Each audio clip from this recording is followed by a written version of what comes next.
And sitting to my right, front and center on the live on Instagram, is none other than Jake Luce. He is the owner, operator, CEO, chief bottle washer of the Luce Prospect Group. I'm not sure if I got all of your jobs in there. You got them. You got them all. But before we talk about your company, I'm going to embarrass you a little bit. I don't know if it's going to embarrass you or me, but I've been at Heritage Ranch for 15 years. Long time. And I've known your entire family for 15 years. Yes. And how old were you 15 years ago? That's a good question. So whatever 31 minus 15 is, my 31st birthday was 31. Can you believe that? Holy crap. I know it. I'm You feeling 16. good, though. I'm feeling good. Your little sister, Jess, she was, what, about 6? She would be 6.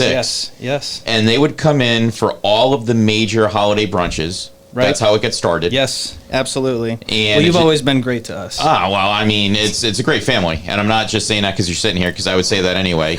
Your dad still sends me the most amazing birthday texts ever. Yes. Literally 4 or 5 pages long. They're all like written in poetry. Yes. I'm sure he probably does that with your, but he. Yes. I got one. So it doesn't just go out to non-blood family members. It comes to us as well. Right. So absolutely. The tradition continues on. It's phenomenal. So I always look forward to those, and he never disappoints. So anyway, every once in a while we run into each other out in public, and we see each other on Facebook. You've done a lot of good in your adult life. You're a baseball player. Yes, sir. Recently re-signed to the Atlantic League. Yes. Made a comeback. Yes. And how's that? Let's talk about that first before we move on to what your business venture is. Well, I'll keep it short. 2015, I signed with the Orioles. A few months later, took 94 mile-an-hour fastball off the face from a guy that was with the Braves. And so it's been a long road to recovery. But as you know, baseball is something that I've always focused on from an early age. Again, credit to my dad for that. And I just really wanted to do something where, people would want to hear the story, but more importantly, like you said, do good in the community. Do something that's going to be a little bit different than most people when it comes to getting kids scholarships. But obviously, you have to have a story behind that. And for me, I was never a first-round draft pick. I was really never a guy that made a whole lot of money when it came to baseball. And so I wanted to use what I had learned in order to better the community and obviously build a great business. So 2015, I get hit. I work my way back. I go to winter ball out in the California Winter League this past year, and was able to do well, performed well. Swing started really coming together. Played for manager Stan Clyburn, who was with the Twins organization for a long time, and he decided to sign me to the Southern Maryland Blue Crabs in the Atlantic League. And so just like everyone else, we're waiting until we get to start, but the story is still being written, and hopefully one day people will want to listen to it, and maybe today's one of those days. Well, you're never too old to become a major leaguer. You know that. That's right. Right. I picked the right sport. Well, it's Jimmy. What's the guy's name from Tampa Bay? They made the movie out of him, The Rookie. Oh, The Rookie.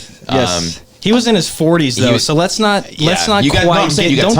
don't quite get me there. You got plenty of time. Yes, and he was also throwing about 98, 99 from the left side, so I haven't been able to do that to this point in my career, nor do I plan on doing it. But my money's made in the box, and obviously in our game, either you got to be able to pitch it or you got to be able to hit it. Right. And so for me, I've been hitting since I was just like all these baseball players, hitting since I was a little kid, and it started in the backyard with my dad. I had a great upbringing. I had a lot of support growing up, but it was always my dad and I. It was always getting up early in the morning. He's an attorney, been one for a long time, very successful attorney, as you know. Right. And so he still made the time. He always made the time for us. We'd get the bat and the ball on the tee, and we'd go out in the front yard, and it'd be 5:30 in the morning before he would go to work. But he was so consistent with that, and I think that type of leadership and that type of dedication to your family is something that I try to preach to our families, our clients, and making sure that again, the story is being told in the right way, but I couldn't have done it alone, and I attribute a lot of my success to my dad. Yeah, Dad's an amazing person, and found out. I always find out a lot of things on Facebook. That's what things happen these days. And I know you guys would always go up to Idaho and kind of chill for a while, go on a little bit of vacay, and then decide to make it permanent. Right, they did. They moved up a few weeks ago permanently.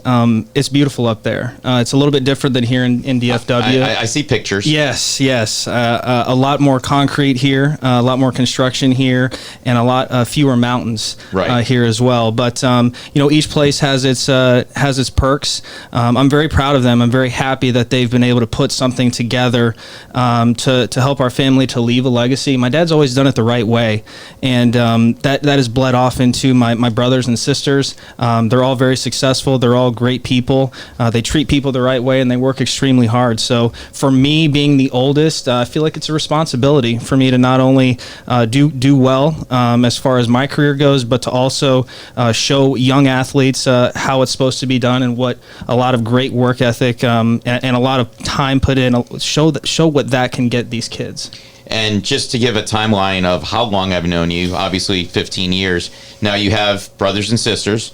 You got Jake, or is you. Then you got Action Jackson. Got it. And then you got Chachi. Yes. And Jess. Yes, all of them. And so Chachi was on the Lovejoy basketball team. Yes. So I got to announce him when he played. Which was what an athlete, man. Now, how old? And he was on the football team.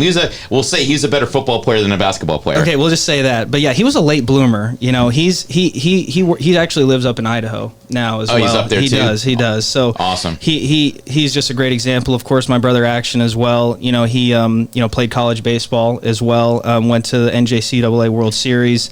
With Jefferson College, which was also my alma mater, JUCO wise. So, and then my sister just graduated from film school at Full Sail University, and she moved up there as well. So he's got them all up here. Action is still here helping out with the law firm, but it's a little bit weird, Eric, to be honest with you.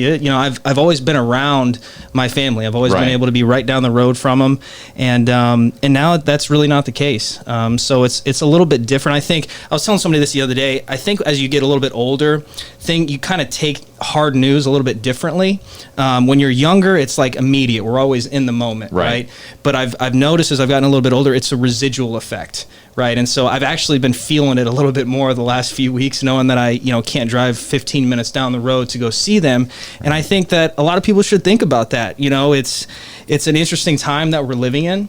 And so without getting on too far of a tangent, I've learned to appreciate, each and every day a little bit more with the family members that are close and the family members that are far. I try to do what I can to stay in touch with them. I try to do what I can to support them. And obviously I stay real busy with the business and the career, but man, I got to tell you, I'm so happy for them. I'm happy for my parents. My dad has worked again extremely hard, and I'm just trying to continue that legacy. Excellent. And let's talk about Luce Prospect Group. Let's talk about it. Because that is, when you first rolled that out and I saw that, I was extremely proud of you. Because once again, I knew you as a little teenager coming in for brunch on a holiday. And now I saw you play ball. When we were over in McKinney, you were McKinney Marshals. I've always been a big supporter of us. That's why I appreciate you. It's a great family. And I'm not saying that, once again, to blow smoke. But anyway, when you rolled out Luce Prospect, I'm like, what is he doing? And then I kind of saw what you're doing. And basically, and I'm going to kind of summarize it. I'm going to let you get into more in depth. You're going to match potential athletes that can go on to college and earn scholarships to colleges that may not be able to notice these kids that are out there. It's not like you're going to be recruiting for Alabama or anything like that. They got their guys, but it might be a Are you sure about that? Do they? Are you sure about that? You got it? Hey. Are you working with Nick Saban? I'm going to keep my sources close. We'll just say that. Excellent. But there are a number of Division I schools that we've worked with. That's awesome. Yes. And the ones I see you post are like D2, D3, maybe NAIA and levels like that, which I would feel that they don't have the resources to go out and scout to get people that could potentially be well matched with them, based on a lot of different things. Right. So that's kind of like my outside in looking. You got it. Now I want you to You got it. from the inside. So So LPG, Luce Prospect Group, was started in 2014 simply because of the reason that I needed something like this in high school. I went to Allen High School, played football and baseball, big school, a lot of success, right? A lot of great athletes come out of there, but I was a little bit of a late bloomer. I'm still waiting on my growth spurt, right? Me too. Yeah, exactly. so I felt that there was a need for high school athletes, especially even at bigger schools that may not get the playing time or may not get the exposure that some of the bigger, 5-star recruits are going to get. And so I said, there's a need here because parents are not going to know every single college program that is out there. And it goes both ways. Not every college coach is going to know every recruit that's out there. And with us being in the great state of Texas, there's a ton of talent here that goes unnoticed. There's a ton of talent that is missed, and there's a ton of talent and a ton of kids that, quite frankly, fall through the cracks. So I thought, if I can get to a point where I can market these kids via social media, via the connections that I've been able to establish, obviously growing up here and playing sports here, I thought that, this is a great idea and there's a lot of value to this. Not to mention, college is not very cheap. Right. It's continuing to get more expensive, and parents, are really looking for ways in order to fund that education. Education, I believe, is extremely important. I don't think it's necessary for everyone. Right. But I think that there's a lot of value in it, especially when it comes to athletics. And so when you can look a parent in the eyes and say, look, I can take care of your kid and I can get them the exposure that they need. It may not be to an Alabama. It may not be to one of the main schools because, like you said, those guys have big time recruiting budgets, but the majority of these programs simply don't. And especially with the fact of COVID hitting in the past several months, you have to give different gateways to these coaches for them to recruit. So it's not a matter of a coach seeing a video and saying, bam, I'm going to offer a $100,000 scholarship. It's, can I get the door open? Can a college coach look at a video of a kid on social media, whether it be Facebook, Instagram, YouTube, Twitter, and make a decision on whether or not that they're interested in that kid. Right. So once that door is open, then you leave it up to the college coach to then get that kid on campus, to work them out, and to do their in-person evaluation. It's great on both ends because everyone wins. One, the parents win. Why do the parents win? Because if a scholarship is offered. That's exactly right. It's a big-time scholarship offer, so they don't have to spend that money for their kid to go to college. And, oh, by the way, your kid's a college athlete too. Why does the prospect win? The prospect wins simply because they want to focus on two things, academics and making sure that they perform on the field. We all know what it's like to be a high school athlete that's distracted, or really an athlete in general that's distracted, whether it's at the professional level or at the high school level. It makes it more difficult to perform at your best. And three, the college coaches will win. Why? Because a college coach can sit at home on his couch, scroll through videos, and say, I like this kid. Right? I like this kid. Now, what we do is we do it a little bit differently. We don't just post game footage. We'll do game footage, but we really want to show the personality of the kid. Absolutely. Right? We want to show the personality because it's not a matter of, hey, you got a scholarship and this is where you're going to go and great for you. It's a matter of finding the right fit.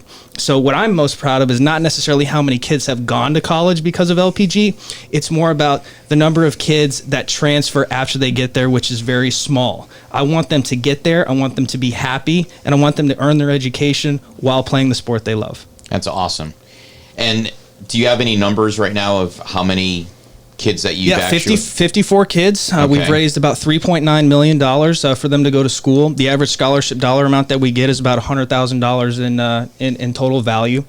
So if you're looking at the total numbers, I'm proud of where we are, but we actually don't accept probably about 90% of applicants that do apply. It's a hands-on approach, right? It's not a matter of being a big conglomerate, putting a profile on the web and saying good luck. We do that. We have the profiles and we have the videos, but we actually will guide the family through the recruiting process so that way they can get their questions answered. They can really relax and be able to go to a game and just be a parent, not worry about what scout is in the stands, not worry about what coach is in the stands, or not worry about once the kid has a rough game, you want to get on to little Johnny because it's like, hey, that college coach was there. I want to try to eliminate some of that, what's the word I'm looking for? Eliminate some of that just risk, right? Or the risk, or even the white noise that could be out there. Exactly. That you have all these outside influences that are going to start grabbing at them, and you just want to sift through that and let them see the person for who they are, rather than with everybody else trying to get their hands on them. It's a great point, because so many guys that are highly ranked recruits, they get to programs, whether it's in Alabama or whether it's a big school, you hear about them maybe once or twice, and then they're done, and that's it. A lot of these kids don't see the field. So again, if you are a 4 or 5 star recruit and you want to go to a big school, it doesn't necessarily have to be an Alabama. It doesn't have to be an Auburn. It doesn't have to be a University of Texas. It can be a smaller D1 where you're insured playing time. Right. You get to get a great education, and oh, by the way, if you perform well, you're going to get looked at by professional scouts. Hey, there's a long list of people that went to smaller schools in all different sports that made it to the top of their game. Yes. I mean, you can look at like Jerry Rice, Randy Moss, people like that in football, baseball. I'm not good with the college baseball atmosphere. You know it obviously better than me, but I'm sure you could put a long list of people that, they're not going to your schools that you're going to see in the College World Series. They're going to be at some of the smaller schools, and they get drafted. Right. You got to put your ego aside in this process. I mean, dollars are dollars, whether they're coming in from a college or whether they're coming from a parent. As long as our parents are not putting their dollars in order to make their kid go to school, then I feel pretty good about that. So it's a good investment. It's a really great investment. And oh, by the way, we have a guarantee that says if they don't get a scholarship worth what they've invested with us, then we give them their money back. Now, in 8 years of doing this, I've never had to do that. That's pretty good because track record. we do have a 100% success rate. So every kid that has finished our program in the last 8 years has signed a scholarship to go on and play college sports. How many of them, and I'm not even going to get the fact if they even made it to pros, how many of them have actually graduated already? Yeah, we have guys graduating this year. I actually don't have the exact number of who the guys that have graduated, but I would say a majority of our guys do stay in school and get their degree. The other thing is, I actually will help them if they do need a transfer. This is not just a, hey, you got your scholarship and good luck to you. Peace, We're going to continue. Yeah. I mean, we say LPG for life. You're part of the family for life, because I would much rather have quality over quantity. Right? I can go to a parent. I was just having a conversation when we walked in. I want to focus on how many kids can I help in the right way, not just how many kids that I can help. Now, eventually, we're going to continue to expand and we're going to continue to grow.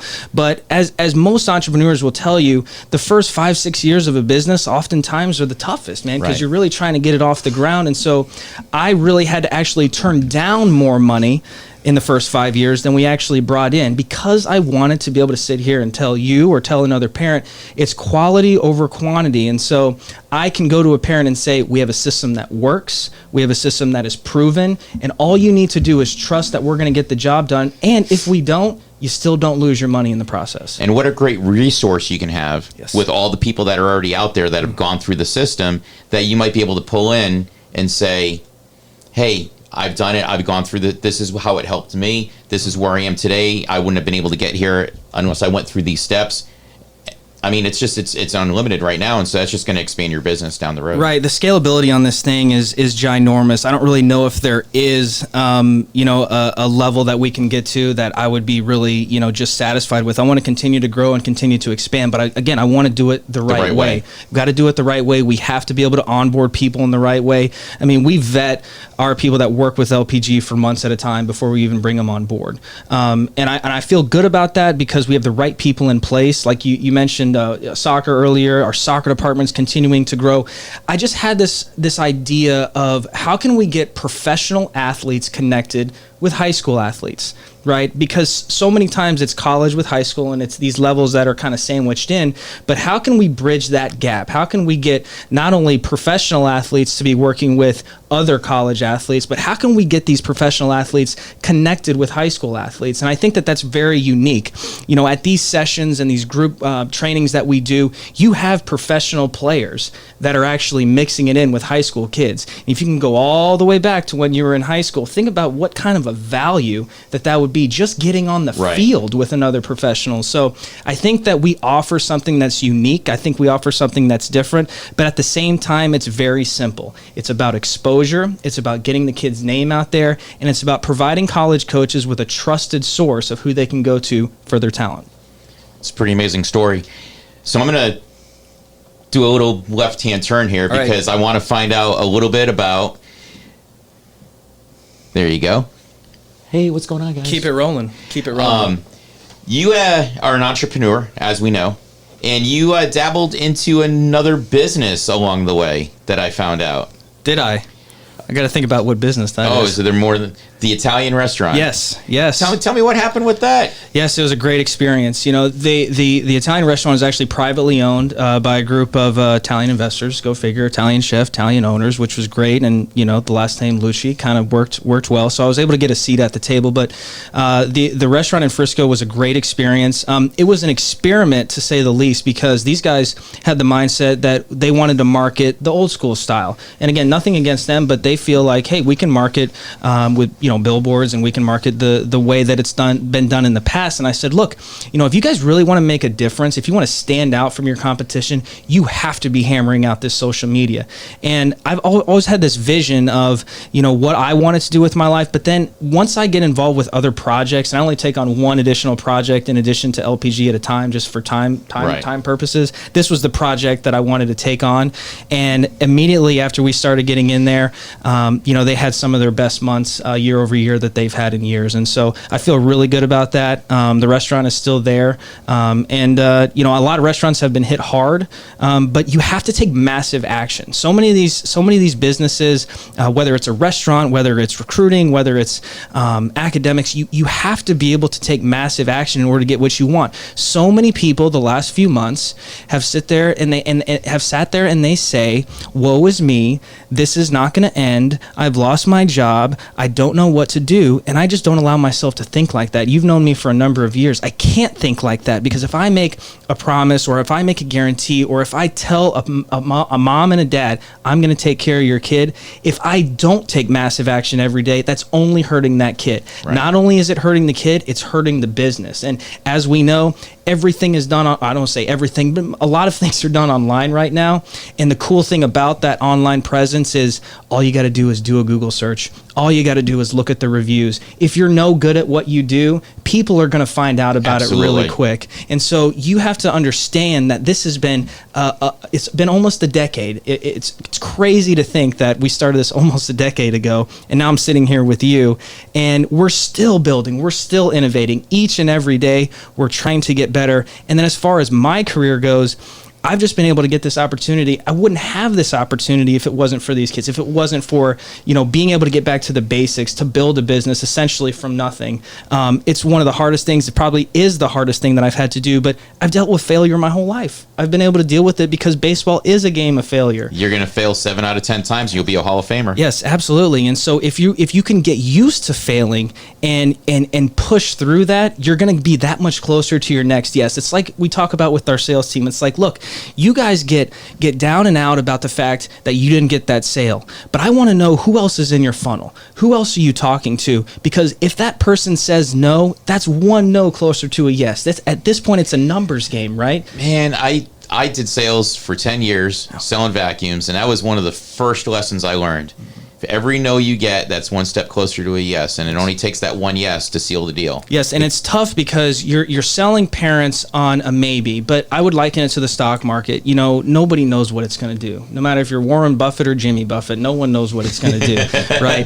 And you're going to use that, aren't you? And you have to get to a point where you're okay with failure, because once you become okay with failure, all that's going to do is to be able to push you to the next level. It's when people get defeated by failure and they stop taking that massive action, that's really where you start to see businesses that won't survive. You start to see people get burnt out. But again, you have to continue to move. You have to continue to press forward, and you have to continue to innovate. There is no one out there that has ever started a business that has said it was easy. And if they did, they're lying. There is no such thing as an overnight success. So not only is it a personal goal of mine to continue to innovate the company, but to be honest with you, it's a personal goal to continue to innovate our approach and myself, because as a leader of the company, you have to show your people that you're doing things the right way. I've always heard this good story where they say, if you don't like what you're doing, follow your boss home, see what kind of car he drives, and see where he lives. And if that's what you want,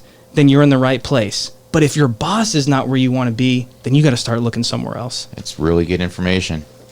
All right, ladies and gentlemen, it was my pleasure to have Mr. Jake Luce of Luce Prospect Group as a guest on According to Hoyle. And I have to say, as amount of guests I've ever had on According to Hoyle, you've been one of them. No, just kidding. No, seriously, we don't do this too often. When we do, we always want to make it special. And I definitely want to thank you. And sorry it took so long for you to get out here, because we've talked about it over time that we've hooked up in the whether it's at Top Golf or whatever. But I'm glad I finally was able to get you out here, because seriously, story aside, just the fact that what I've seen where you started and where you are today is huge. And we're just getting started. And the thing is, if everybody can just take a small piece, okay, you're not have to mimic you, just take a small piece and use it for yourself, you're going to go places. Right. And so congratulations, and obviously much good luck to you. And also to the family. I hope the family sees this down the road. I hope they do too. And before we leave, a lot of people are going through a lot of stuff right now. But I'm going to get back to what I said. Is I've dealt with anxiety, dealt with depression growing up. Still have to battle that. And full disclosure, it's not easy. But what I will say is the only way to get out of that is to continue to move forward. You cannot stop. You have to continue to move forward. So if there is someone listening that's struggling out there, I feel that and I understand that. I don't understand the situation that you're in, but I can liken the feeling that you're going through. And whether it's one person that gets something out of this or 1,000 people, if this could just affect one person, I think it was worth the time. Awesome. Great story. Jake, thank you very much. Thank you.